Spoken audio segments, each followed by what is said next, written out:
such as chilling and then sepulcher. So you'll notice that he'll use those words again, but he won't ever say that she's died.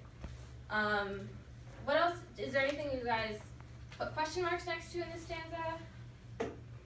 Thought that were kind of strange, underlined? Like the first 3 lines of the stanza. Yeah, what about him? Like just the way he went about saying it, like first, like he said, like the angels were not happy in heaven, and then they were envying her and me, and then that was the reason that she was killed. So basically blaming like the angels for her death. Yeah, we don't necessarily think of angels as capable of envy, right? Angels, if angels are what they are, they're holy, they're virtuous, right? Envy is not a virtue. Yeah, what were you gonna say, Tyra?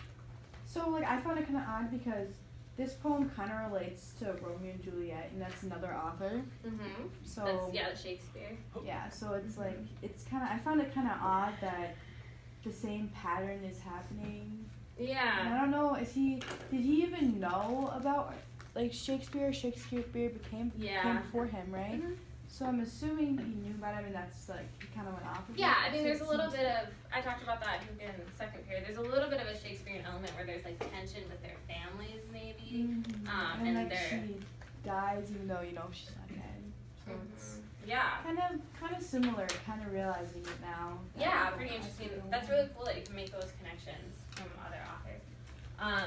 Ivan has something to add. Yeah, sorry.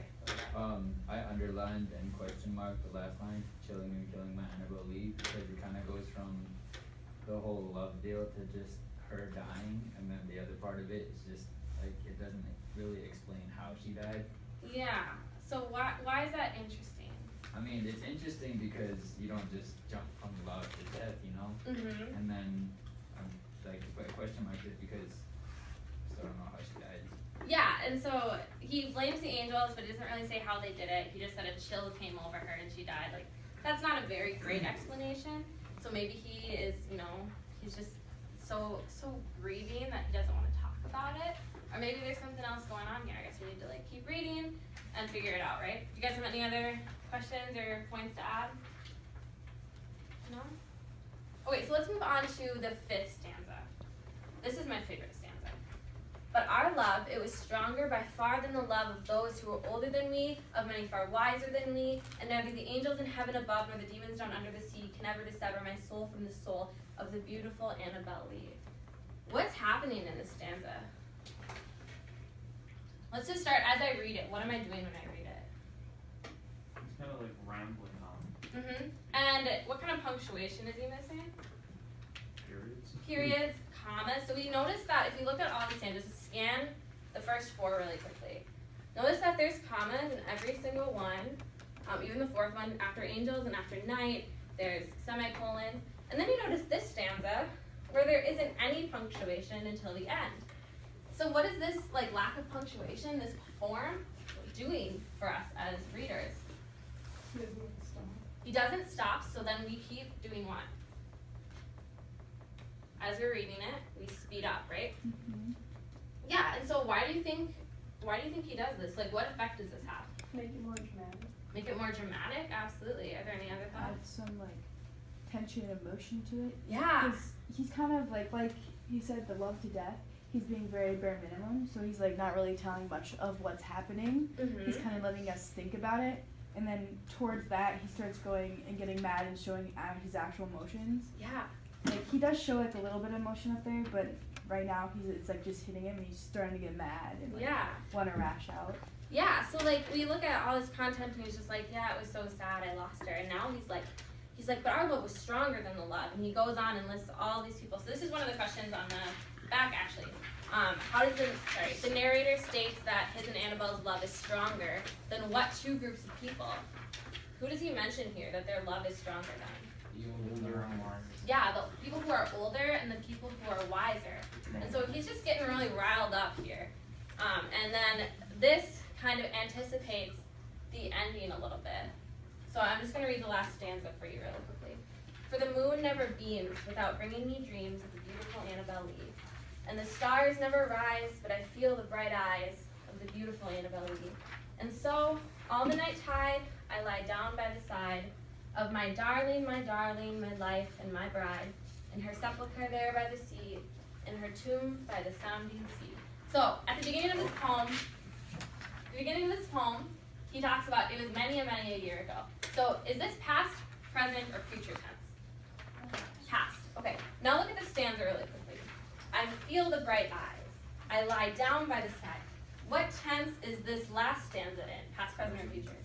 Present. So the beginning of the poem, first through 5, he's like, yep, this is the past. This is a story that I'm telling you. And then the last stanza, he transitions into, yeah, and so now, like, the moon never beams without bringing me dreams, and I lie down by the side of my darling, my life, my bride. So now he's saying, like, this is what I do now. What is he doing? Laying by her tomb. Yeah, he sleeps every night by her tomb. Isn't that sweet? Isn't that romantic? You guys put little stars next to that? Question marks. Question marks, yeah. So what is questionable? He's still laying with a corpse. That is accurate. So that's answer to number 7. How does the narrator spend most of his time after the death of Annabelle? As he so gently told us, he lays next to a corpse. He lays next to the tomb of his beloved. He lays next to his tomb. All right. So the 8th question on there. The narrator seems to be having difficulty forgetting his love. What lines in this poem support that inference? How can we tell that he's having difficulty letting her go? He lays next to his tomb. Yeah, so just point out a couple lines in that last stanza where you can tell that he's not letting her go. My wife and my bride at the end. Mm-hmm. Yep. So that he lies down by the side. Yeah. What about the first line of the last stanza? So the moon never beams without bringing any dreams. Yeah, so what is he saying here? He always dreams about her. And that the stars never rise, and he feels her eyes on him. And so he just can't let her go. So these are all indicators of his difficulty to forget about her. I think we skipped one question on here. Number 4. Do you guys know the 3 names? He uses multiple, but just 3 names that he uses to refer to Annabelle Lee. Can somebody give me one? Bride, maiden, what's the 3rd one? What was that? Rattling. Yeah, Annabelle. Let's do something a little more creative than that. Wife. Wife, yeah.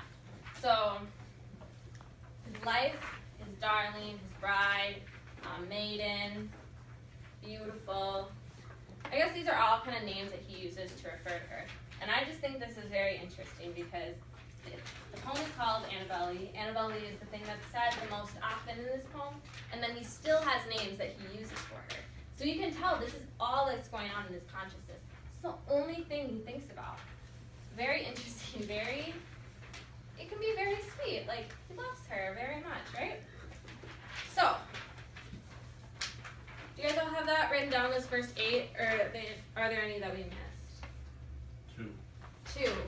How did she die? The angels, yeah. The angels, and like, what does it say? It's kind of quick, it doesn't like give, but the chilling. So she was, a wind blew out of a cloud. That's how she died, essentially. Yeah, I think Tyra talked about that a little bit. The wind kind of blew out of the cloud and it chilled and killed her. Okay, so after your 8 questions, we have this table right here. You guys could glance over at that. There's all sorts of figurative language that's going on in this poem, so we're going to look at some of them. So I'm going to do one all together in class, and then you guys are going to get in groups of 3 or 4 and finish this table up, and we're going to come around and help you out with it, okay? So let's just look at alliteration all together. So alliteration, as it says right here, is the repetition of consonant sounds at the beginning of words. That's important. So the example is wiser than we. Do you guys have any other examples of alliteration in the poem? You guys can take a couple seconds to look.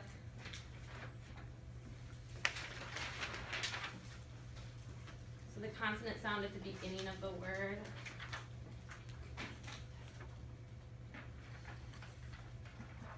Sounding C.